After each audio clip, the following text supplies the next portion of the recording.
Charlie Kirk was sitting in a chair like any other, holding a microphone under a tent in front of a crowd like he's done I don't know how many times before. His shirt says freedom, and the slogan above his head, prove me wrong. He's answering a question about mass shooters. Do you know how many mass shooters there have been in America over the last 10 years? His response, as it often was, is to ask a question of his own. Counting or not counting gang violence? He lowers the microphone, exposing his neck for the briefest of moments. This right here is where the bullet enters. He slumps over, falls off the chair, and the world would later learn he's dead. Conservative political activist Charlie Kirk has been shot. Kirk was actually shot in the neck. President Donald Trump is announcing on Truth Social, the great and even legendary Charlie Kirk is dead. In any deadly shooting, the question that often gets answered last is the why question. Why take a life? Why take this life? Now, I understand there are a lot of questions about motive. We are and will continue to work nonstop until we find the person that has committed this heinous crime and find out why they did it. Charlie Kirk was many things to many people. A fearless free speech hero, a political weapon, an agent of change, or maybe just divisive and dangerous. I'll try to show you all of these things as a way of answering the question, why kill Charlie Kirk?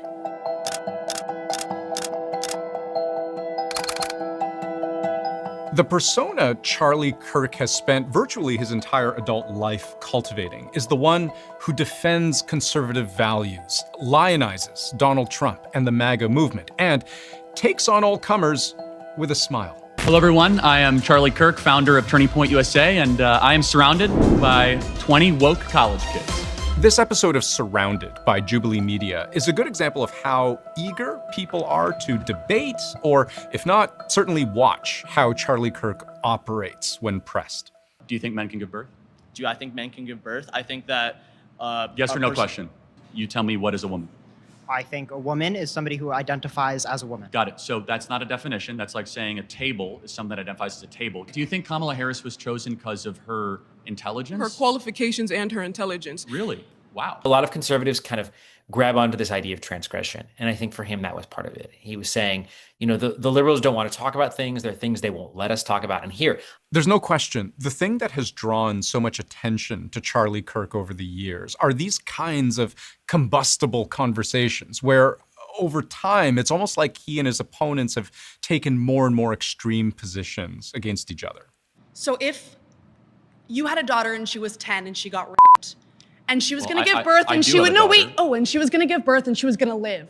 Would you want her to go through that and carry her baby? That's awfully graphic. But it's a real life scenario that happens to many people. The answer is yes, the baby would be delivered. Oh, okay, great. So that's insane. But let me tell you why. No, hold on. Let me ask you a question. There's two ultrasounds I have. One is a baby conceived in rape. One is a baby conceived by a loving couple. Which one is which? You don't know. Exactly, because it's all human rights and it's all human beings. But that doesn't matter. And for Charlie Kirk, there's never really been any limit to how far and wide he can take this show on the road.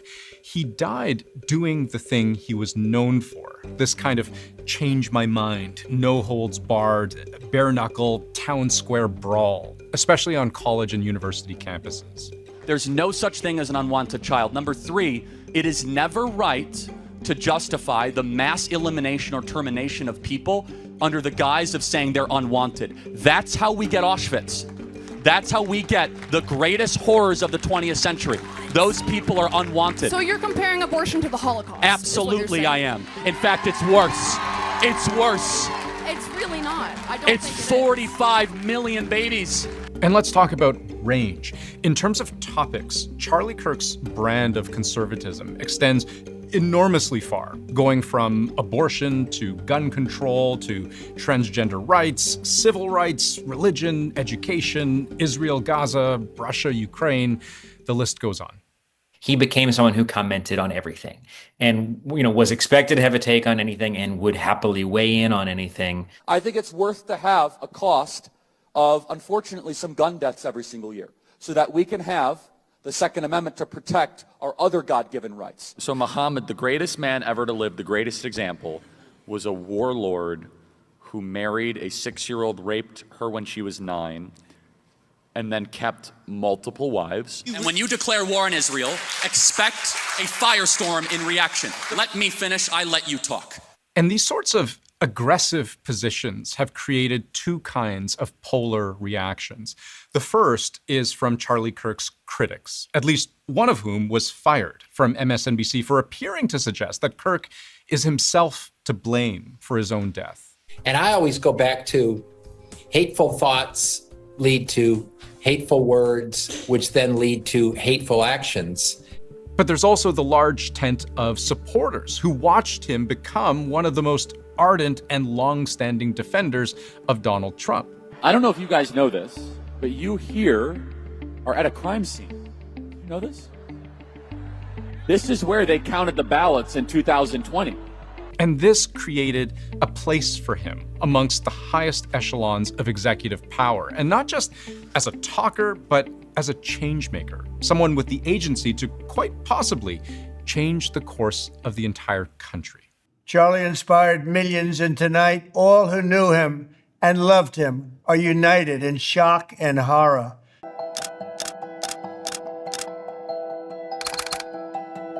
Join me in welcoming the next Vice President of the United States, J.D. Vance. For someone who has never held office, never held any formal staff position in the White House, Charlie Kirk sure seemed like he did. 3.5 million illegals at the southern border. We can fix that and do the largest deportation effort in the history of the country. Sending money to Ukraine? We don't have to do that anymore. When Charlie Kirk was just 18 years old, he founded Turning Point USA, which is now the foremost conservative youth organization in the country. Hundreds of chapters nationwide. And these regular summits have played a big part in helping Republicans appeal to younger voters. At age 23, Charlie Kirk was the youngest speaker at the 2016 Republican National Convention, the same election year Trump would secure his first term. Around this time, he began building a friendship with Trump's son, Don Jr. And before he'd even turned 30, he was a member of Team J.D. Vance when he was running to be a senator. And then at some point, you just realized he was ubiquitous. And he was not just a guy appearing on campus and in viral videos, but Turning Points was everywhere, and they had real momentum. And he was speaking at CPAC, and he was hanging out with J.D. Vance, and he was speaking with Trump, and he was in the mix on all of these things. At age 31, the night before Trump was sworn in for his second term, Charlie Kirk was hosting a black tie gala. 1,500 people paying up to $15,000 a head. Turning Point was turning tens of millions of dollars in revenue a year. Around the time Trump was talking about annexing Canada, Charlie Kirk was offering unsolicited advice to the country's prime minister. When Trump's pet project was buying Greenland, Charlie Kirk was with Don Jr. working to charm the locals. And read how much the Trump administration owes to Charlie Kirk, direct from Vice President J.D. Vance. So much of the success we've had in this administration traces directly to Charlie's ability to organize and convene. He didn't just help us win in 2024, he helped us staff the entire government. It's also an administration that values sort of media and communication above anything else. And so because he was somebody who had a large megaphone and because he was focused on that kind of communications thing, I think Trump gravitated towards that and liked that. And he saw Kirk as somebody, I think accurately, who had a finger on what a lot of MAGA voters wanted. I won the young people by 37%. No Republicans ever won, and I won by 37%. And Charlie Kirk will tell you TikTok helped, but Charlie Kirk helped also.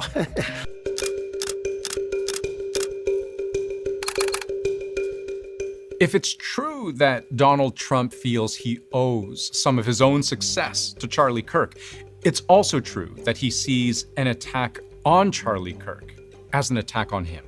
From the attack on my life in Butler, Pennsylvania last year, which killed a husband and father, to the attacks on ICE agents, to the vicious murder of a healthcare executive in the streets of New York, to the shooting of House Majority Leader Steve Scalise and 3 others.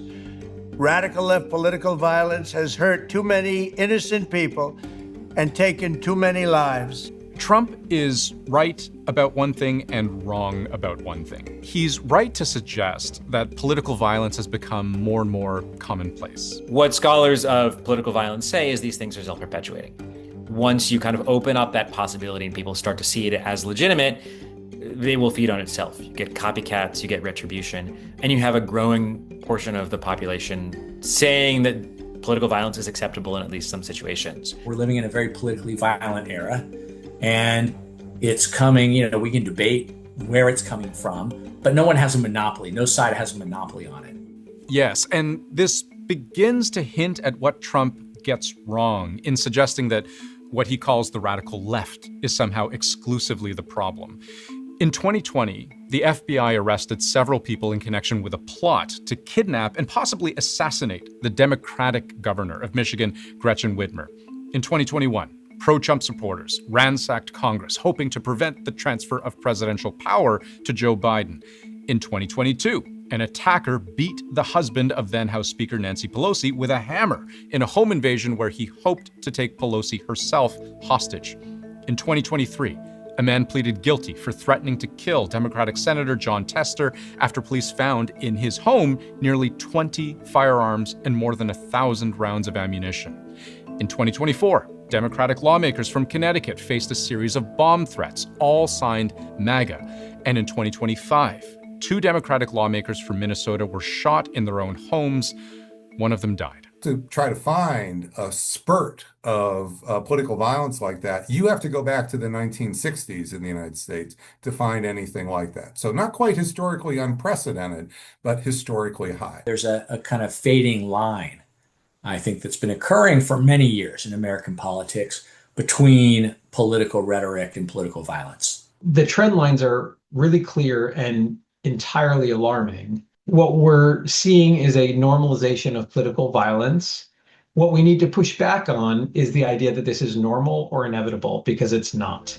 So the killing of Charlie Kirk in cold blood, broad daylight, in front of a crowd of thousands, it is a horrific aberration in a country where these aberrations keep repeating themselves and where a great number of things may all have contributed to making such an act of violence possible. So add Charlie Kirk's name to the list of examples now where one must ask the question, at what point does anger and rhetoric and polarization sharpen into murder?